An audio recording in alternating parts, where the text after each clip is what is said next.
Today I'm going to be talking about bookkeeping softwares and how to make the most of the free trials that most of the packages offer you. So last week we were talking about choosing a bookkeeping software and how people ask the internet and they don't really take into account the factors they actually need.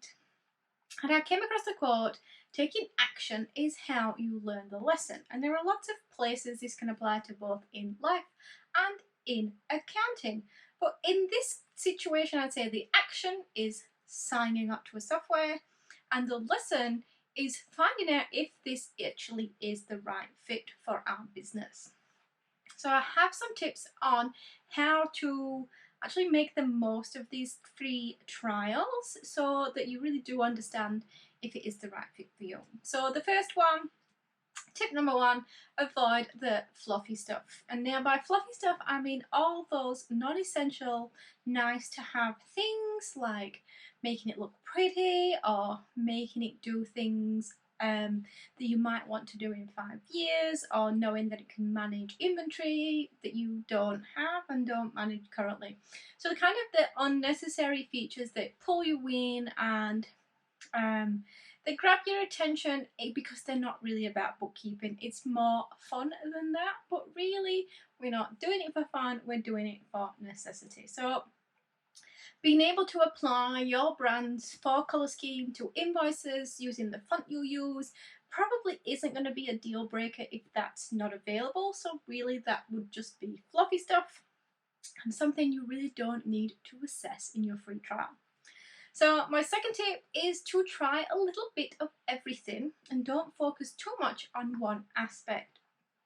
So a little bit of everything. We want to see how the whole system works, not get caught up in one part and, for example, putting in every invoice we've sent this year if you send invoices, or every Etsy sale you've had this year. Like, it's not important to put in all your data because we're not sure yet if this is the right fit. So that really entering all that data is really going to be a big waste of time. So you want to try putting in some invoices, yes, of course, if that's part of your business, putting in some sales from your online platforms, and processing some expenses, so the things you've paid, knowing that you can deal with the fact that you have a personal credit card and a PayPal account and a Stripe account and a Square account and any other accounts you've got, knowing it can deal with those is important, but just doing a little bit of each. And then also a little bit of how it handles drawings or salary payments and GST as well if you need to do GST. So a little bit of everything, a little bit of looking at reports, a little bit of looking at everything. So it leads nicely to number 3, which is, does it actually cover our basic requirements? And we get a little bit caught up in the potential, the future. It can do this, it can do that. It can send quotes, that's excellent, but I've never sent a quote and I don't think I'm ever going to send a quote.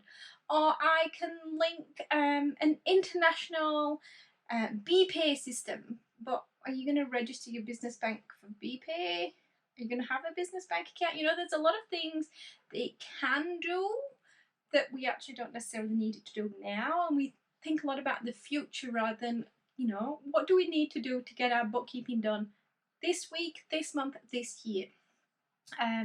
So you need to, obviously, income, can you generate the amount of invoices you need to generate in the way you need to send them? Expenses, can you process them the way you need to process them? GST, if you are registered, how does it handle that? Can it handle the fact that you're doing cash accounting, not accrual accounting?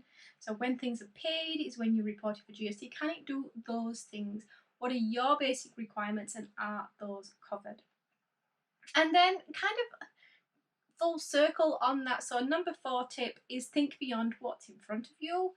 So having those options for the future is good, but really that should be a last step that you're looking at.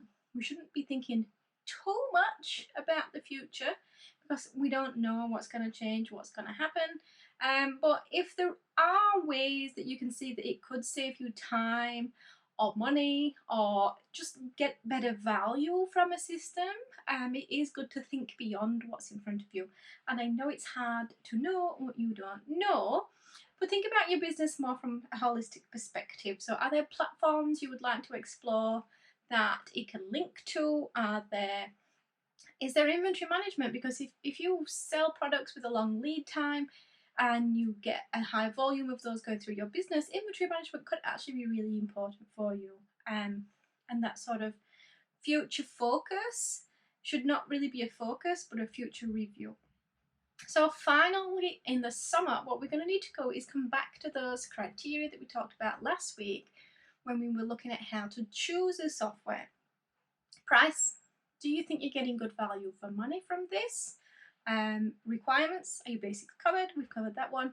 Future. Is there enough room for growth? And we're probably looking to the next 12 to 24 months. Features. Those add-ons and options and all those reports that it can do, are they actually going to be helpful? Or are they going to be more of a hindrance by making things more complicated than they need to be? And then the final one, and this is what a lot of reviews actually come down to, is the user interface. So yes, learning a new system obviously has its frustrations. We're not going to be able to find things. Things are going to be in different terminology. We're going to have to dig around a little bit and do a little bit of research and watch some videos or read some instructions.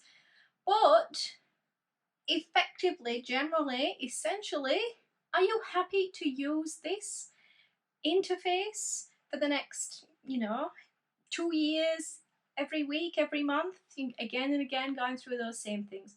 So are you going to be happy to use this software with these features for the foreseeable future?